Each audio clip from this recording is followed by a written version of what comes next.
But a game we're both on, Justin, likely betting come Saturday. St. John's at Marquette. KenPom makes this one Marquette -1. I'll likely lay the VIG. I expect a little bit more home tax on the Golden Eagles in this matchup. If Marquette wins the game, they won't be in the 4-5 matchup against likely Xavier in the first round of the Big East tournament starting next Wednesday. And what does St. John's have to play for? Absolutely nothing. I know that's a little cheesy. I'm sorry. But despite the fact that they've had a week off after the Seton Hall win last week, clinching the Big East regular season title outright, no Davion Smith, that being reported by John Rothstein on Friday morning. Smith sitting out with that shoulder injury. This means everything to Marquette after that first matchup, not only with the Big East tournament seeding at stake, but you go back to that first meeting, St. John's covers by 3, 21 offensive rebounds, or covers as a 3-point favorite, I should say. 15 missed free throws. You could argue they should have won by more than 6 or so points.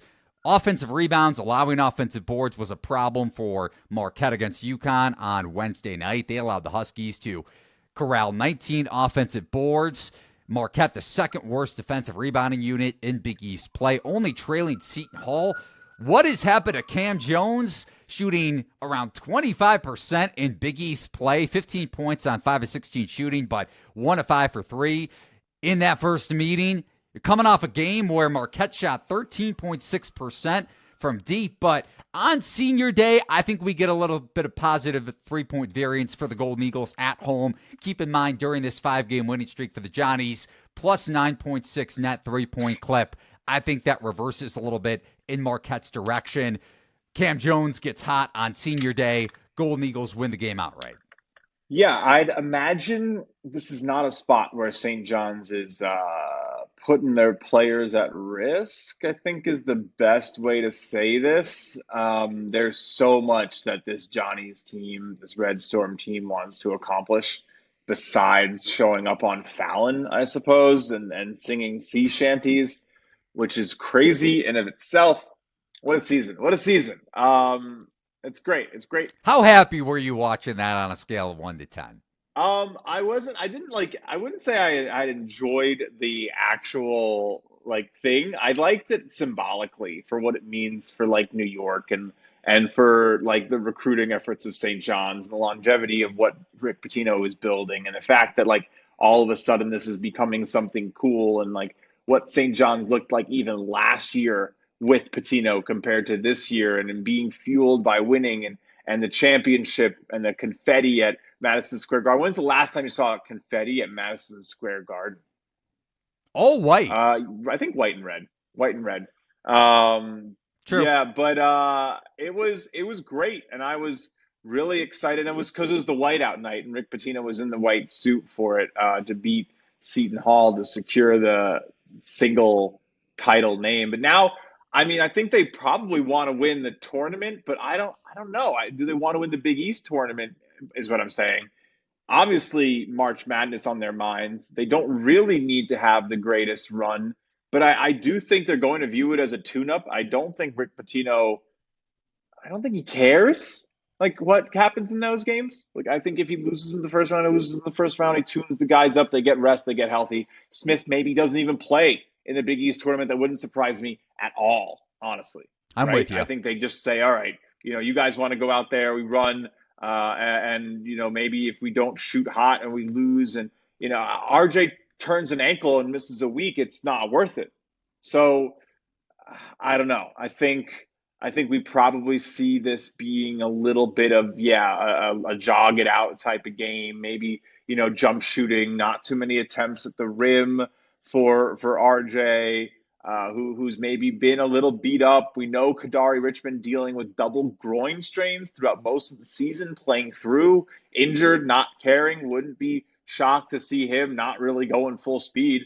I don't think that stuff's in the numbers. I don't. So give me Marquette. Give me the day off for St. John's. They've earned it, and it would take that 9-point shooting 3-point differential in their favor again, essentially, for them to go in. And I'm guessing this is going to be a 1-possession line, and they're going to play it tough. They're not going to mess around. It's not just going to be a joke, but I could definitely see, it would have to essentially be a big Sim Wilcher game, in my opinion, because I don't really see anyone else who's taking the step up, or who really has the reason to. Wilcher, of course, I love his gamesmanship. He's like every minute he's just hungry. Like he knows he's like the man on the bench right now, sixth man. He's great, but like he's fighting for that spot on this team next season to show Rick Pitino he's the guy who's going to start when they lose Scott, when they lose Kadari. So it's going to be interesting, and when they lose Smith too. So like all three of those guys are going, and I think Wilcher is assumed heir to Smith's spot right now. So I expect him to be hungry. I expect a good game out of him, toe to toe with Cam Jones. You like a points prop? Give me some Sim Wilcher into the starting lineup, taking shots over those other guys who maybe are a little bit more banged up. But yeah, I expect Marquette to get the win. Maybe money line if you're a little scared, but if anything, man, 11-point blowout. Like, who cares? Alt line, yeah. If you don't wanna lay the vig like I likely will be doing, yeah, I agree with you. Well, you're still I think alt line laying is a the smart play. vig. You're paying the probably a higher hold on the alt, but your return on investment in retaliation for that can be a lot better for the same game, for getting it even more correct. And you could, again, ladder, Kelly, however you want to play around with it. But I do like some of those alts for a decent sprinkle backed up maybe with a little heavier bet on the money line. Shocked if Marquette loses this. If they lose this game, if St. John's comes out and does this, I mean, is Marquette on the bubble? Like what happens? Are they already? Is it all? I don't even. That's a. They're fine. They're fine, right? It's they're just fine. bad. It's just, but if it you could hurt them. But if you look at the Big East tournament, they could face Xavier in the first round and be one and done. And then what do you do with their? Obviously they're fine. My apologies. Some people have them. Yeah, they're pretty locked in. But I mean, if they struggle, could they fall a little more? Could they end up playing? Yeah.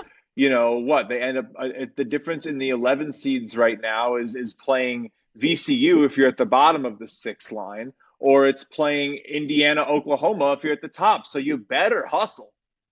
That's a pretty stark difference. VCU, you don't want to get VCU. You don't want to get San Diego State. Those are the 11s right now at the top of the 11 line.